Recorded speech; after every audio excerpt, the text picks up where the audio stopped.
लीजिए सुनिए सूर्यकांत त्रिपाठी निराला के लिखे उपन्यास चोटी की पकड़ का भाग 31 मेरी यानी समीर गोस्वामी की आवाज में।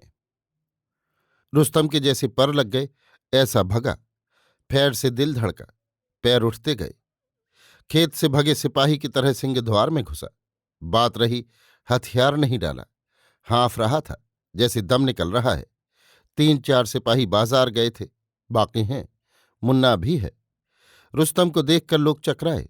मुन्ना की आंख चढ़ गई। पूछा, क्या है रुस्तम? रुस्तम बोल न पाया। रुस्तम के घबराए हुए हाँफते रहने पर सिपाहियों को उतना आश्चर्य न हुआ जितना तलवार लिए रहने पर। जटाशंकर का काठ में पैर पड़ा। धीरज उनके स्वभाव में है, बैठे देखते रहे। रुस्तम ने आधा घंटा लिया। मुंह धोया गया, कुल्ले कराए गए, सर पर पानी के छींटे मारे गए, पंखा झला गया।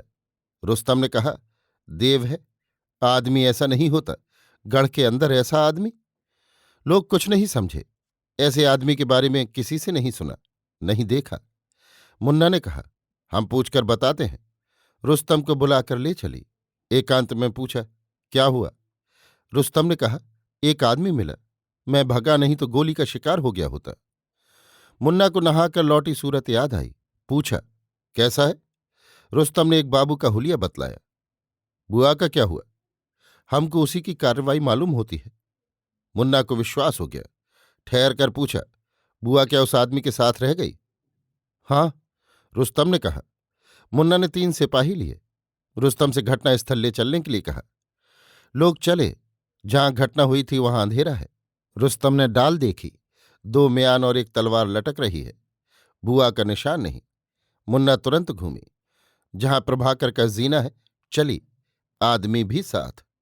तब तक प्रकाश ताली लगाकर लौट चुका था। लोगों ने जीने के दरवाजे सिपाही की हैसियत से आवाजें लगाईं।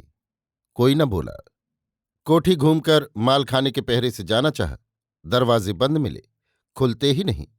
एक दफे पुलिस की याद आई। खजांची बैठा न रहेगा सोचा। राजा से रानी के बदले की बात गई। बल जाता रहा। रुपए निकालने गई। 5 रुपए और 10 रुपए के नोटों के बंडल 2-2 करके निकाल सके, इस तरह रखे थे। 1000 के करीब नोट निकाले और 50-50 रुपए सिपाहियों को और दिए, बाकी जमादार को। नोटों वाली तिजोरी बाहर गड़वा दी। अभी आप सुन रहे थे सूर्यकांत त्रिपाठी निराला के लिखे उपन्यास चोटी की पकड़ का भाग 31 मेरी यानी समीर गोस्वामी की आवाज में।